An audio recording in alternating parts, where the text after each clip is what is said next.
All right, so now we're going to go with our first roundtable of the day. Love the title. The cold, hard truth behind ICOs. Could be cold, indeed. We're going to have some ICO veterans talking about their roadmap to success. Please come to the stage, the moderator of this panel, Yuree Hong. She's the Chief Growth Officer at Kosmos Capital. Thank you. Take a microphone here and please take a seat. And our panelist, Graeme Moore, Vice President of Marketing at Polymath. We also have Marina Titova, Head of ICO Advisory at NKB Group. And last but not least, we have Chung, Business Development and Growth Hacking Specialist at Huobi Global. Please, you can start. Thank you, Marina. Bonjour tout le monde. Je suis Yuree. J'habite à Singapore. Okay, I will switch to English now. I'm really honored to moderate this session, then the very first roundtable of the day, Blockchain Day, and we have a very hot topic here, the cold, hard truths behind ICOs. So let me let our panelists to introduce about themselves before we talk about the discussion. I'm Graeme Moore. I'm the VP of Marketing at Polymath, and I've been in the blockchain space for about 4 years now when I fell down the Bitcoin rabbit hole, as a lot of people talk about. At Polymath, we ourselves conducted a token sale that ended the beginning of this year. That started middle to end of last year, and what we're doing in the space is we're helping people conduct what are called STOs. So not ICOs, not initial coin offerings, but security token offerings. So actual regulated financial securities that are tokens on a blockchain instead of a paper share certificate is the concept of this. So we're trying to embrace regulations. We don't want to skirt regulations, and we want to make it easy for companies to create these security tokens. Hi, I'm Marina Titova. Thank you for clapping. I'm head of advisory at NKB Group, which is a digital assets-focused investment bank, and have various divisions. So I lead the advisory. It's advising issuers on both utility and security tokens.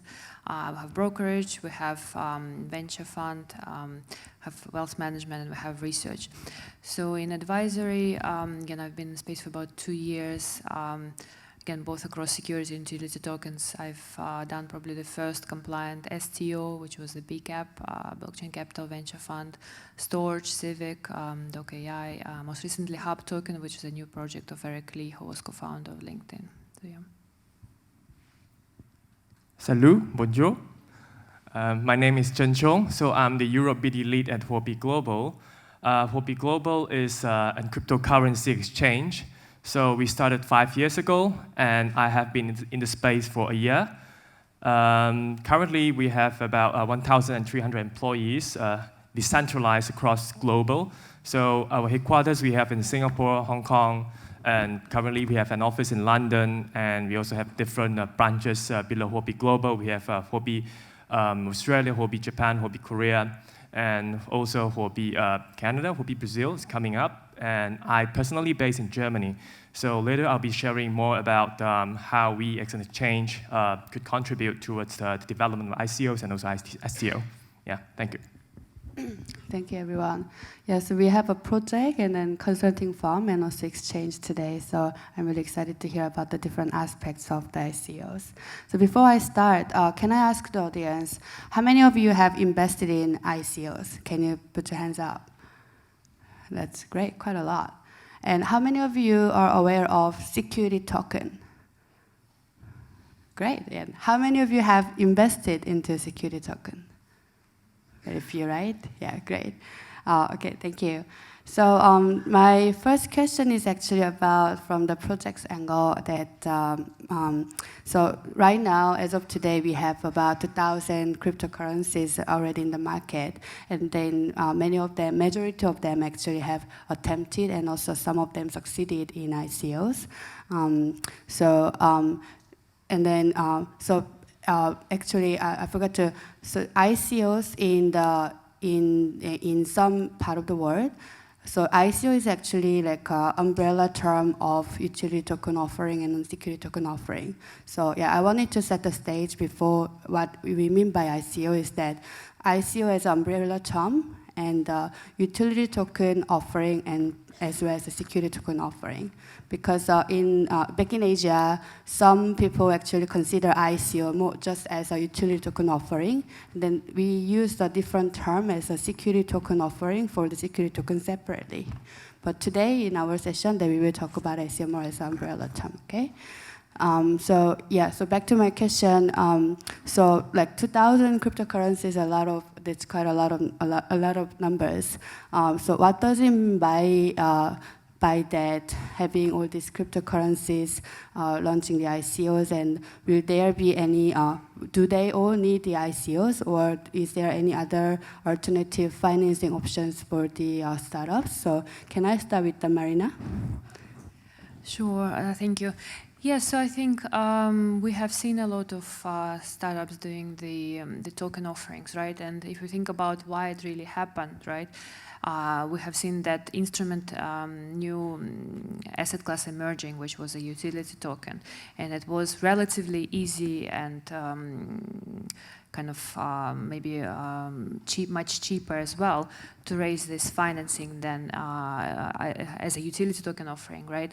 Than to go to a traditional market, so say maybe lose some control if you sell some shares to a VC fund, right? But I think what we have also seen as a result was maybe certain complacency about those models. I think, very frankly, the utility token does not make sense in many type of scenarios. So realistically, and I think now the market is much more critical about those models. Do they actually make sense? How the tokenomics should be structured for it to make sense? And that's why I think we're seeing that negative performance in the utility token markets. But at the same time, there is more also of a realization that there is a very big potential for security token offering when you do say what you are selling and you not try to structure it kind of to sit outside of securities laws, just to make sure you can raise these financings. I think there is a future for both utility tokens and security tokens. It's just now we are in the market where investors and broader market participants alike are more aware of what does and doesn't make sense and look at that in a lot more detail, and I really value that. So yeah, you consult with obviously so many different projects involving blockchain, right? So any particular experience that you wanted to share to the audience? Do you mean about specific models make sense, or specific issues that we see now? That any striking experience that you remember, like you can give an example to the audience? Well, I think maybe security token space is a good example, right? So when we have, when I was working on the BCAP, right, was over 2 years ago now, right? And at the same time, it was very, very new. Nobody really understood why would you go to such significant extent to comply with securities laws, right? You know, to have your documentation drafted in compliance with securities laws, and generally take quite a significant steps to ensure that compliance and work through their regulations in major jurisdictions, right? But like 2 years down the line, and pretty much everybody understands and follows those routes, right? Pre-sales for utility tokens are done exactly the same way in compliance with securities laws. We see more and more security token offerings, and Graeme can talk a little bit more about his experience on that, that are done that way. So I would say the market moved very significantly over the past 2 years, as evolving from to just a more mature space and realization that yes, it's a new asset class, but nobody should really be forgetting about the regulations that are broadly in place around those offerings. Yeah, that's great. How about from the utility token exchanges perspective, Chung? Sorry, can you come again, your question? From the utility tokens perspective, like how do you see that the number of cryptocurrencies issuing ICOs, and also they are reaching out to you, all of them, right? Yeah, at the very beginning, the true essence, the true meaning behind ICO actually is to allow more conventional people, like regular people, to participate in the crowdfunding, so in crowdsourcing. But it has been evolving to the stage where I would say regulations has to come in the sense that because because the transparency has to be there, and from the perspective of project, most of the time when you have crowdfunding, you have ICO, but you don't have enough transparency in the usage of the fund. So I believe that's the hard, the inconvenient truth behind ICO. But that's why we, as an exchange, we are looking into this matter really seriously. And what we are focusing on is really to, especially on utility token. On utility token-wise, we really look into what is the whole purpose of conducting the ICO. So from that perspective, so we will run through a really thorough assessment of what is the meaning behind. Is that really just a pure crowdfunding, or there's a real functionality behind ICO? So this is what we are really looking at. And at the next stage, I would say that's where STO would come in, that actually give a real financial value on it. But in terms of ICO, as an exchange, we look really seriously on what is the real functionality behind the token, rather than the crowdfunding purpose behind it. Yeah. Great. And can you hear about the security tokens aspect as well? And also, I think we want to hear what is the compared to ICO versus like STO. Yeah, so biggest difference between an ICO and an STO would be regulations. Right now there's very clear guidelines for when you issue a security and when you raise capital, what you need to do. I mean, companies have been raising capital for hundreds of years, and those laws haven't changed that much over that period of time. So regulators understand what needs to be done when a company is issuing securities. We don't really know what has to be done when utility tokens are issued. The smart thing that a lot of projects are doing are essentially just issuing utility tokens as securities, just on the off chance that every utility token gets treated like it's a security. So I mean, Clayton, Clayton from the SEC, chairman of the SEC, said every cryptocurrency I've seen is a security, right? So I mean, that's a pretty bold statement from him. But then a regulator in Singapore said none of these things are securities. So we don't really know on the utility token front what to do yet with regulations, because there's not clear guidelines from every regulator around the world kind of working together to figure this out. And there might even be very different regulations across jurisdictions. So that introduces a whole bunch of problems when you are collecting capital from different people. So easiest way to think of this is security tokens make more sense. Regulators understand them, regulators like them, and investors should prefer them because they have the actual protections from all of these securities laws that have been around for hundreds of years. So, I mean, if a company scams you and they have a utility token, regulators still could prosecute them, but I mean, it's a lot harder for them to do so because they don't really have precedent in a lot of these cases for how they can deal with things like this. So yeah, but so in order for the people, like crowd investors to involve with the security token, like what do they need to do? Can you share with us? Sorry, what do you? In order to involving with the security token offerings, sorry. Yeah, so I mean, it's the same as a traditional offering. Company wants to raise X million dollars. They go and they do all of their necessary legal work. They talk to a lawyer. They talk to somebody who's done this before. That lawyer gets them to draft all the documents that they need. They file whatever documents they need with all the regulators. And then they start collecting capital from people, generally using a broker-dealer or somebody with a broker-dealer license, some type of advisory firm that is authorized to raise capital or help raise capital on behalf of these companies. The difference in an STO versus traditional finance is how you can automate a lot of the processes. So when you're raising capital for a company and you're issuing your investors a paper share certificate, there's a lot of manual stuff that happens behind the scenes. People have to wire money. That takes days, if not weeks, depending on what country you're sending from to what country you're sending to. And that's a delay that companies really don't like. So what we're proposing is a world where all of this stuff is now automated.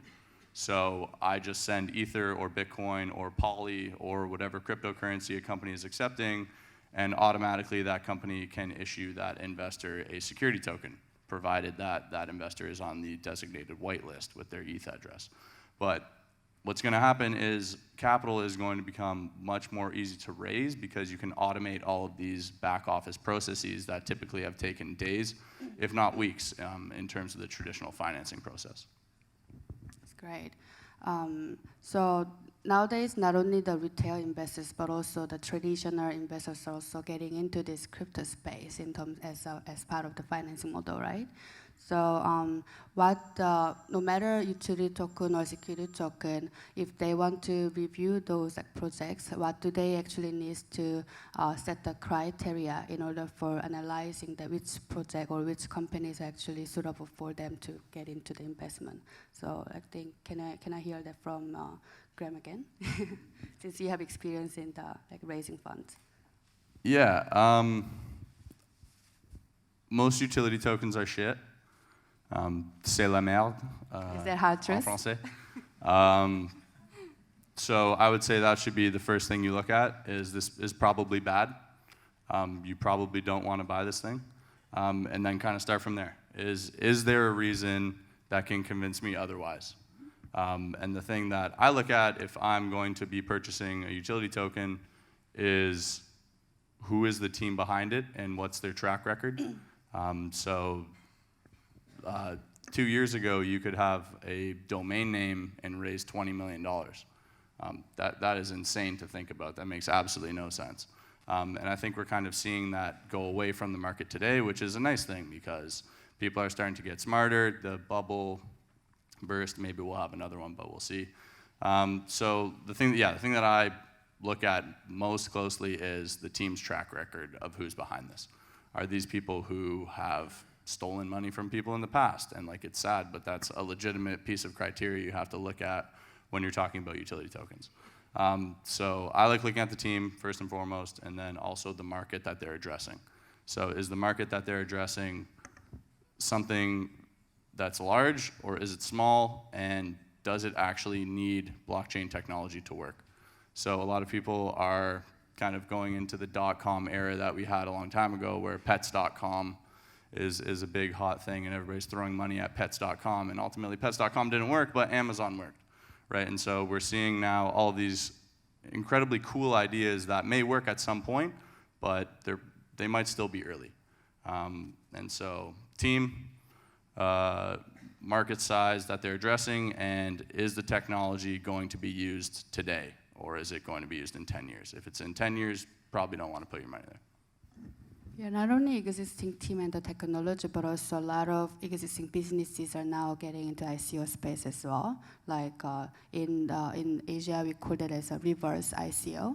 So it means that the business which already has a lot of users, if that's an application, or the business has a lot of clients already, and so they have already occupied some of the market share in some particular countries. And then when the cryptocurrency models make sense to them, and then also they use ICOs as another method of raising the fund for the startup or the small medium enterprises. So Marina, do you work with a lot of these kind of existing businesses owners who wants to raise a fund through ICOs? Yes, we have clients like that now, and in many cases it does make sense. Speaking more broadly, I would say we have seen, I think, some companies in Asia say tokenizing their loyalty programs, right? And then that seems to make sense. We have seen in broader markets, Chern, right, using again the social kind of activating and tokenizing their user base. Again, Telegram somewhat follows the same approach, and it really depends.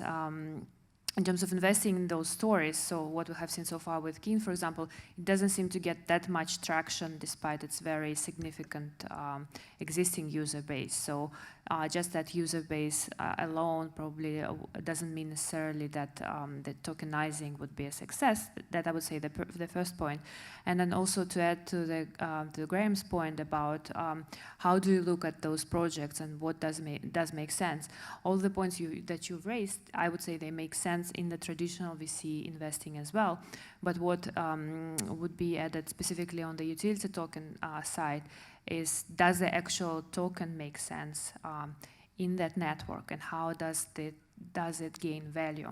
And that is, I would say, more difficult subject in many models, just because these are all very new. There have been various attempts to value those tokens, and sometimes completely opposing views on the value of the same asset. So I just a little bit new there. So while tokenizing those loyalty programs for the companies, for those existing businesses make a lot of sense, the question is, does it make sense as a fundraising mechanism from investor point of view? Will then that investor actually make money from that token or not? And that, I think, is not the question that is not, there is kind of 100% clear answer yet. Yeah, definitely. So Chung, obviously you have set criteria for analyzing the projects, right? So do you agree with team aspect and also existing business aspect, and do you agree with this, and is there anything to add on from your perspective? Yeah, actually we can view this topic from a couple of perspectives, and from their perspective it's more from the investor side. So I will put myself in the shoes of project. So most of the time people relate ICO with crowdfunding and not utilities like the secondary. I would say if that is the case, and most of the time a successful project has to get some support from behind. And it's not just about fundraising itself, but it's about getting the right partner. If you need fund, you need smart fund. You need someone who could also supply you with the right resources in order for you to become successful. I mean, of course, we have heard a lot about successful project, and also there's dozens of projects which are not successful, but they still manage to raise fund. But you have to play it in a very smart way to get the right people to work with, rather than just getting pure financial support. That is not enough in this current market situation.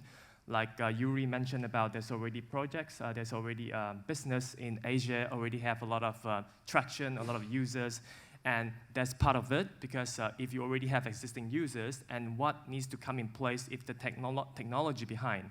I mean, you manage to convert your existing users on blockchain, but can your blockchain sustain that? So that is the question. So this is where we will have our developers to go really deep into your smart contract, your auditing. We're going to audit it very thoroughly, and that's where hackathon is really important. Like, it has to carry it out from time to time to actually tackle on different smart contracts in the market. So yeah, I guess from the project perspective, you have to look more than funding itself. That's way more than that. With just pure money, it won't guarantee you success. Yeah. So yeah, great. So if I ask you the top 3 criteria, we talked about the team, we talked about the business aspect, and then also within the team after we raise an ICO, the team's tech capability and etc. And what else? What else we just talked about? Token economics. Yeah, token economics as well. So out of that, if we can pick, let's say, just top 2 that it's most important aspect of ICO for the project, which one can you pick? Can anyone just talk about it? I would say team. Why is that? Because you need people to build these things that you're actually working on. So a lot of people can put a bunch of amazing marketing out, and they can make something seem amazing, and they're going to change the world. They're going to tokenize everything, and everything's going to be beautiful and wonderful. And then you look at the GitHub repo, and they haven't pushed code in 5 months. And you go, okay, well, something doesn't add up, right? So what matters is who are the actual people that are building the code behind what you say you are going to do. Nothing else comes anywhere close to that, and that's why I think it's the most important thing. So GitHub and also LinkedIn, is there any other platforms that you can review about the team? Because obviously you can't know them in person, everyone, right? I mean, I would argue that you can. So I mean, if this project is working completely in an open source way, you can literally see every single person who's pushing code, right? So you can figure out what developers are doing what, when they're working, when they're not working, what features are coming up next, what their sprint is like, what their company culture is like, even based on all of these things in the GitHub. So I would say you can, and I mean, I think I would encourage everybody to go do that. Like, I was talking to somebody, a guy who I got interested in cryptocurrency a few months ago, and he told me about some project, I'm not going to mention the name, and he goes, oh, I heard this thing is going to change the world. And I went, dude, like, they haven't pushed code in 3 years. I'm like, what are you talking about, right? But he heard that it was going to change the world. And so you need to look at what is actually being built, and nothing else matters. So does everyone know what is GitHub, by the way? Yeah, so GitHub is the website for the tech developers that they put up all the for the open source blockchain projects. They put all the code source in the website, and anyone from have an account in GitHub can actually register, and also they can contribute to the development of the program. So then all these edits and updates are actually being recorded. So that's what the Graeme is saying, that you can actually see how active the developers are in order to developing the program, source code for the blockchain projects. Yeah. And then, yeah, any debates? Like Tim is the only one. No, I would agree with that, right? The team ultimately, if you have a good team, you can take care of a lot of people, a lot of things, right? Again, technology, but also you can bring the new people in to take care of specific work streams that you need to have taken care of, be it legal structure or marketing or other things. Team, I would say, ultimately is the key to that, that is able to kind of leverage all other aspects of the startup and bring it all together. So yeah, I would agree with that. Chung, do you want to add one more? Yeah, I would say I'm a bit indecisive in this matter because for our smart chain analysis model, we put weight equally on all aspects. Technology is part of it, and then team, of course, is also part of it, and then also the resources that they have is also a key part of it because we have come across with a lot of projects. I mean, for ourselves, we have 400 developers working with us, and they are in-house developers. And when we look at project who has got 20, 30, and we know how much the capacity is, so you need way more resources than, of course, first you need to come up with a really good idea, that's part of it. And then next, technology, definitely, because that's the core of the whole project. But yeah, you need to have a good leader in the technological aspect too, and then there you can source for more resources from your partners. So I would say, from our perspective, it's quite average, but I would say a good partner can really contribute in a lot of good elements in the project, because depending on the project itself, you won't really go big. And regarding GitHub, I mean, if you're talking about open source blockchain, it is also a kind of human management too, because you have to ensure that all your community has to be always active, contributing in the code. I mean, if you don't have a good community management, then you cannot manage your developers well. If they start contributing, then your project will get stagnant. Yeah, that's from my side. That's great. Thank you for sharing. So these ICOs and STOs and we are here as an experts, and also we are here mainly closely working with these startup entrepreneurs and also investors. I think we need to think about how the new change of ecosystem can benefit to the actual startup business ecosystem and also economy in the world and also society as well, right? So more at the bigger picture, do you, in your organizations, do you do any plan to do any plans for like supporting any particular area that you are supporting to develop and to give more benefits to the ecosystem? So Chung, do you have anything to share? Yeah. Yeah. Huobi started off as an exchange, but it slowly grows into cultivating the whole ecosystem. So besides an exchange, we are expanding into having an investment arm. We are also expanding into ecosystem cultivation, like what we are currently doing here on our exchange. We also allowed the project to actually do pitching, to also actually do sort of like a launching or launchpad kind of things that can allow you to also get support from the community. So it's very deeply correlated, because you can't survive on your own. I mean, in the conventional way of fundraising, you are dealing with VCs, and those VCs are well connected in the industry. So that's partly the reason how they can ensure a success of a project. So we, as an exchange, we also look forward to work in that kind of manner, that we are not just something that you come and list, but we are more looking forward to go deep into the whole community and try to build up the whole ecosystem by providing more assistance in terms of whatever resources that is within our capacity. So I would say more and more players will be jumped into such a boat, because we are seeing crypto fund extending their service into also advisory, also into way more assistance compared to before. So I would say it's a sign of a maturity of the old market, that everybody is looking forward to contribute to build the ecosystem, rather than just because during the bullish market, everybody is jumping in because of some financial return, but now people are looking forward to actually build the whole ecosystem, and also to hope that it can be sustained, rather than just a short-term thing. Yeah. I see. Do you have any example that you are working closely with now for that particular yeah, I mean, just mentioned? Traditionally it's an exchange. Your project come list, and then it's like a marketplace for you to trade. But currently we are actually open up a platform, like allowing project to actually do pitching. As I said, we also share out, like on our website, we have about 5 to 6 million users, traders, and we open up the resources. Approved project can actually set up like a mini website on our website to do pitching.